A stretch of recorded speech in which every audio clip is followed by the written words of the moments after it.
विभज्यवाद YouTube channel में आपका स्वागत है। दुखी वचनकाय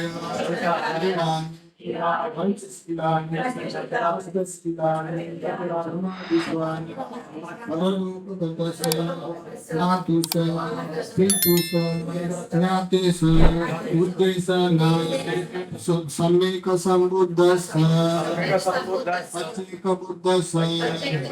आगसमना महासमना आर्यसमनास सद्धिदान भोजन सहपानिना विमानिच रूपानि दीपानि विमानि च भक्तपरिखाराणि सपरिखाराणि सद्धिदानं दीमा पूजनीनि इदं मे दानं इदं मे शीलं इदं मे भावना निपानस्य सच्चावतु इदं मे पुण्यं चिन्तानं उपकपति इदं मे पुण्यं सर्वे सत्ता अनुमोदन्तु साधु साधु जुपं पजिपं पुयं विपमेव समिजन्तु सपे भुरेन्दु जित संकल्पा चन्दोपनुरसूयता आयु आरोग्य संपत्ति सब संपत्ति नेवच ततो निपान संपत्ति मिनाते समझतु विधान पुण्य से आपके सभी संकल्प पूरे हुए विधान पुण्य से आपके ज्ञातेगण निरोगी सुखी रहे विधान पुण्य कर्म का सभी सब अनुमोदन करे साधु साधु साधु।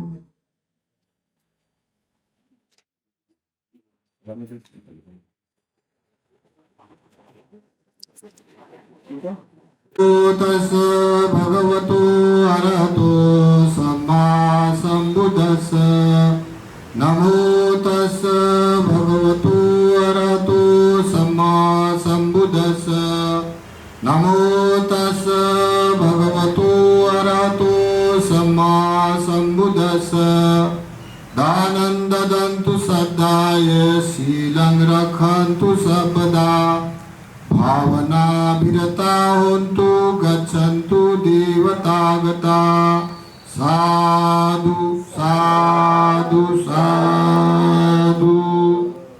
महाकारुणिक सम्यक संबुद्ध लोकविदु लोक और लोक के रहस्य जानने वाले जिसने सद्धर्म प्रकाशित किया है उस सद्धर्म में ब्रह्मचर्या करने वाले आर्य श्रावक संघ तीन रत्नों के प्रति शीर्षा वंदन करते हुए विशेष रूप से जिस करणीय कर्म से हम लोग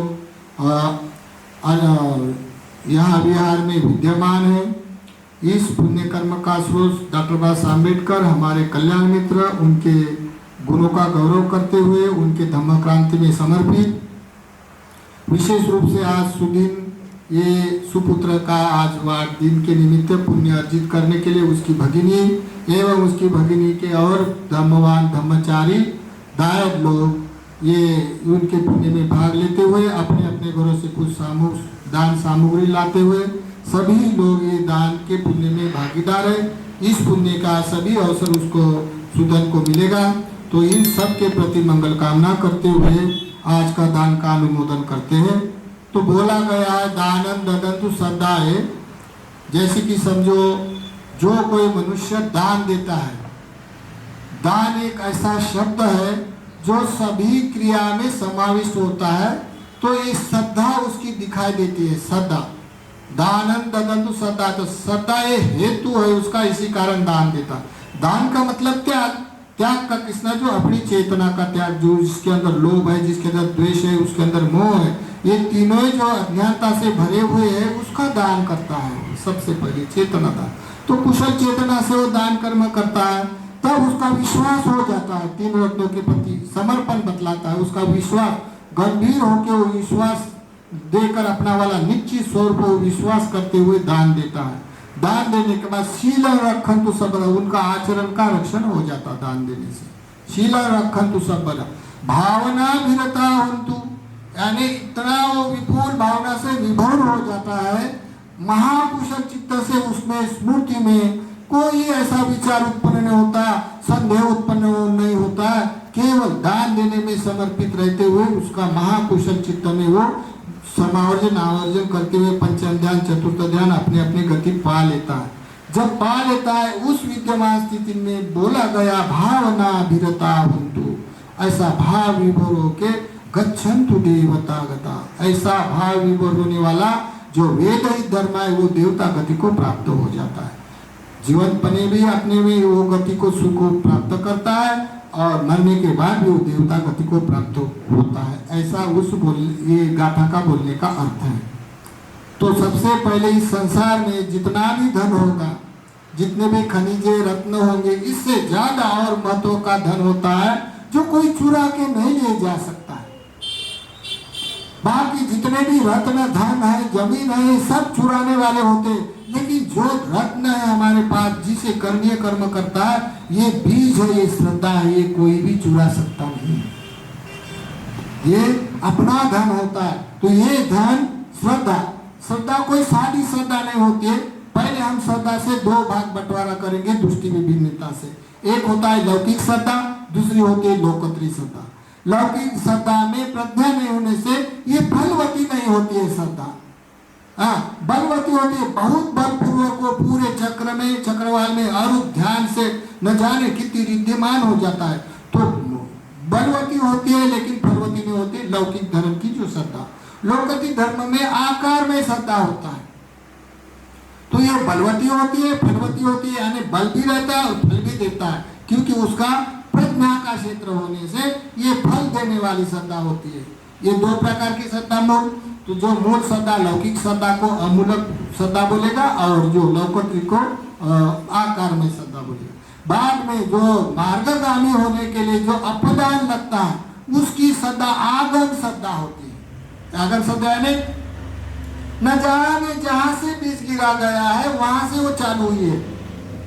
जैसे समय संत में दीपंकर बुद्ध से ये श्रद्धा चालू हुई थी, ये अपदान है उसका वाला। वैसा जिस कोई मनुष्य का कोई अपने न्यायगण के सहारे, गुरु के सहारे, किसी सहारे ये बीज गिर जाता है, तब उसकी श्रद्धा उत्पन्न हो जाती है, आगम श्रद्धा बोला जाता है। फिर आगम श्रद्धा, फिर अधिगम श्रद्धा। जैसे ये जीवन में हम अधिगमन करते हैं, धर्म सुनते हैं, कायिक वाचिक परिशुद्ध होते हैं। जैसे आज सवेरे से लोग आए गए, आने के बाद फूल लेना, ये लेना, मार्केट जाना, सुख व्यंजन बनना, ये बनना, ये उसका मालूम, उसको ही मालूम है ये क्या क्या अनुभव होता है, कितना सुख अनुभव होता है, ये उसको ही पता होता है। लेकिन ये करने का एक अर्थ है दुनिया में, ये करे किया जाता है, इसका भी बेनिफिट आता है।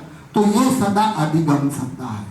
फिर औपनिक श्रद्धा, जैसे ही अनेक जन्म से आई हुई श्रद्धा, जैसा नाम सुना, कोई दीपू का नाम सुना या कोई बुद्ध का नाम सुना, वैसे वो फट से टच हो जाके मार्ग में प्रतिष्ठित हो जाता है, वो अपनिक श्रद्धा। ऐसी श्रद्धा से अन्य अन्य प्रकार से प्रकाशित किया जाता है लोकोत्तरी धर्म में। तो जैसे एक बार एक ऐसी उपासिका थी, प्रचुर मात्रा से उसके घर में खाने पीने के वस्तुमान नहीं, साधारण गरीब है। साधारण गरीब होने से उसका पति अपने 2-4 बच्चे होने से मर गया। मर जाने से बेचारी, कोई भी औरत जात होती है जिसका पति मर जाता है तो ये बहुत लाचार बन जाती है। लाचार ऐसी सबसे दुनिया से लाचार महसूस करते हैं, क्योंकि उसके सामने बच्चे होते हैं, उसका भरण पोषण भविष्य बनाना, इसलिए वो बहुत लाचार बन जाती है जिसका पति मर जाता है अपने हयात में, अपनी जवानी में या बच्चे छोटे होने में। तब तो वैसे हालत में उसका पति अकाल में मर गया। मर जाने से फिर भी वो धमवान होने से अपने संघर्ष करते हुए हार नहीं मानी। उसने काम धंधा करती थी वो और अपने बच्चों का भरण पोषण करती थी। तो तब शाली धान यानी ऐसा उगा हुआ धान होता, जमा करके लाते, शाम का धान शाम को लाते हैं और दोपहर का धान दोपहर को लाते हुए ऐसा उसकी खीर बनाते, मीठा बनाते या पतला पानी बनाते, युवा को बनाते, बच्चों को खिलाती है। तो रोज उसका ये धार्मिक होने से, अन्य जन्म से अपनिक श्रद्धा होने से वो क्या करती है, पतिदाना लगाती। इतनी खाने का प्रचुर मात्रा की वस्तु नहीं होने से थोड़ा पतिदान लगाती है। और पतिदान लगाने के बाद कोई हमारे दरवाजे पे श्रमण आ जाएगा तो दान देने के लिए एक्स्ट्रा थोड़ा ऐसा बर्तन में, मट्टी के बर्तन में रखती थी और अपने 4 बच्चों को थोड़ा थोड़ा हिस्सा देकर, समान हिस्सा देकर और अपना हिस्सा निकाल कर खा लेती थी। जितना हिस्सा है उसका ही खाना है, उतना ही खाना है, बाकी मांगना नहीं होता। इसे वो बर्तन में कुछ नहीं रखती। ऐसा उसका डेली का प्रोग्राम है। कुछ हिस्सा पतिदान लगाते हैं, कुछ दान देने के लिए रखती है, 4 बच्चों को देती है और स्वयं खाती है, और खाने के बाद कुछ थोड़ा भी कम बचता नहीं। ऐसा उसका रूल चल रहा, दिन पे दिन ऐसा चल रहा। आप देखो, इसकी श्रद्धा परिपूर्ण होते हुए तथागत उस दिशा से आते आते तथागत चौथे प्राण में अपने बुद्ध चक्षु से देखते हैं, क्या ये संसार में कौन ऐसा मनुष्य जीव है जो धर्म में प्रतिष्ठित होना चाहता है। ऐसा देखता है, क्योंकि तथागत को ये विद्या प्राप्त होती है, उसको इंद्रिय पर उपकारी विद्या कहलाती है। ये केवल तथागत को प्राप्त होती है, क्योंकि तथागत करुणामय होते हैं, ये अनुकंपा करते हैं।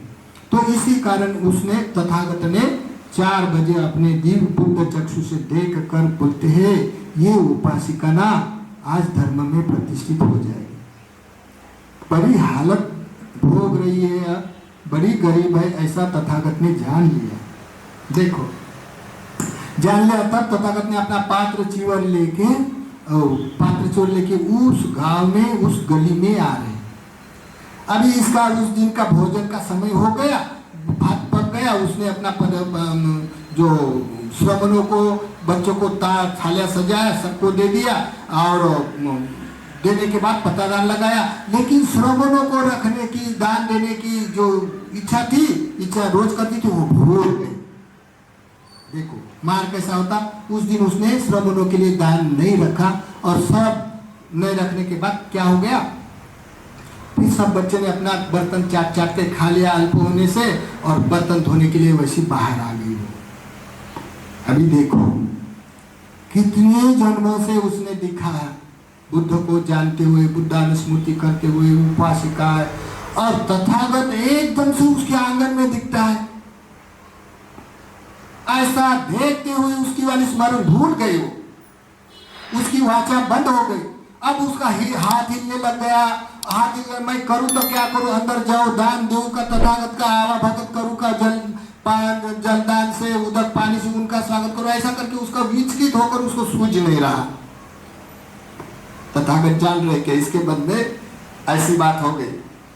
तथागत अपने खड़े रहते हुए वो आई अंदर आई, मैं दान दूंगी करके देखता है तो पूरा बर्तन खाने पीने का तो खत्म है।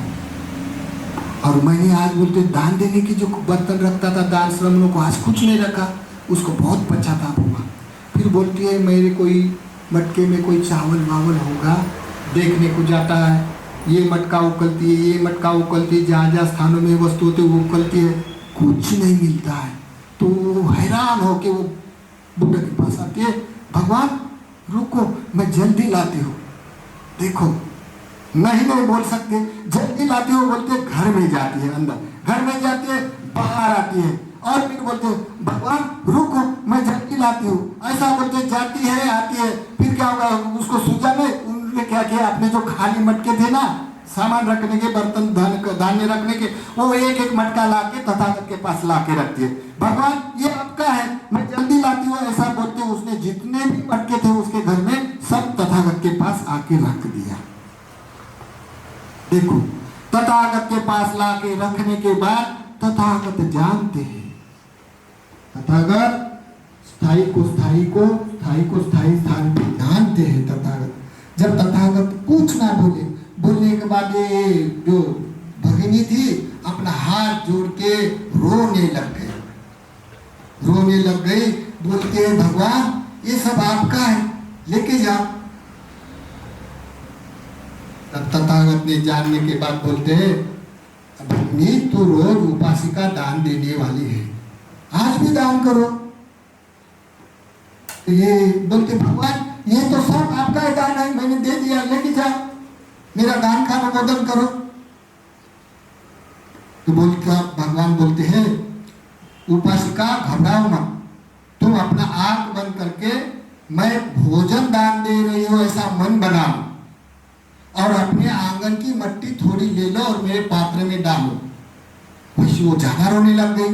बोलते भगवान ये पवित्र पात्र है और मैं मट्टी कैसे डाल सकती हूँ। भगवान बोलते उपासिका मिट्टी भी कभी कभी सोना बन जाती है। आप ऐसा मन बना लो कि मैं बहुत सारा सूप व्यंजन बना है और मैं वैसे दान दे रही हूं, ऐसा मन बना लो। भगवान ने बोला, मान लिया उसने।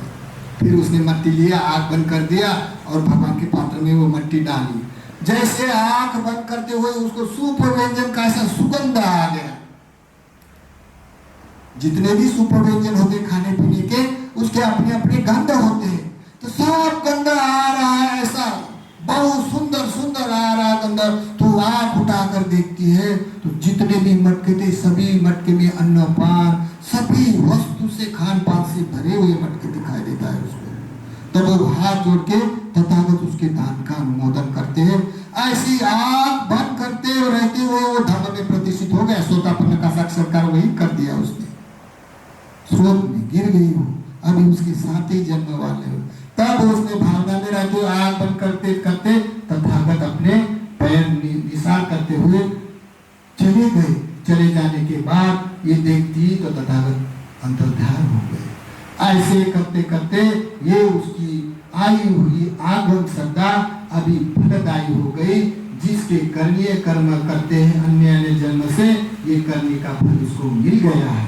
तो देखो सदा कैसी कैसी विद्यमान होती है, जिसमें होती है उसका आकार दिखता है, उसका समर्पण बतलाता है, उसका वाला देह दान देने वस्तु का अपने पास कुछ नहीं रखता है, सब देने का इच्छा हो जाता है। इस श्रद्धा का मूल बीज होता है। यही श्रद्धा बीज सबसे धन कहलाता है संसार में। सब जो भी धन होगा, ये श्रद्धा के बरोबर से धन कोई संसार में होता नहीं है। ये श्रद्धा बहुत फलदायी होती है, बलवती होती है। तो आज सुदीन और जो ताड़े बाबा, गेड़ा माई और भी अन्य उपासक, डोंगरवार बाबा, गौरव, विश्राम, सुप्रिया, ये सब उपासक डेली पुण्य कर्म करने वाले, ये सब मिलकर आज जो दान कर दिया, भोजन दान अनुत्तम सभी वस्तु मान का दान देते हुए, भिक्षु को रसपान करते हुए संतुष्ट किया है और सभी दान देते हुए दान का अनुमोदन किया है। इस सभी दान पुण्य कर्म से उनके परिवार सुखी निरोगी रहे। इस दान पुण्य से सभी उसकी वाली संकल्प पूरे हुए। इस दान पुण्य का सभी सत्व अनुमोदन करें। साधु साधु साधु। हाथ जोड़े आशीर्वाद करते हैं। दुख भत्ताचनी दुखा भय भत्ताचनी भया शोक भत्ताचनी शोकावंतु सभ्ये पिपानिनो एतावताच पुण्ये संपदं पुण्य संपदं सभ्ये देवानुमोदन्तु सर्व संपत्ति सिद्धिया दानं ददन्तु श्रद्धाय शीलं रक्षन्तु सर्वदा भावनाभिरतावन्तु गच्छन्तु देवतागता सभ्ये बुद्धा बलभक्ता पच्चकानञ्च यम्बलं हरन्तानन्दिते येनं रक्षन् वन्दामि सर्वसु आकाशकाशभूमण्डा देवानागा वैदिका पुण्यन्तमनुमोदित्वा चिरं रक्षन् बुद्धशासना चिरं रक्षन् धम्मदेशना चिरं रक्षन्तु त्वं परन्ति सभेतियो विभजन्तु शोकरोगो विनाशतु माते भवन्तन्तरायो सुखी दीर्घायुः भव अभिवादनशीला च नित्यं वर्धापचानो चत्तारो धम्मा वर्धन्ति आयुवन्नो सुखं बलन्ति।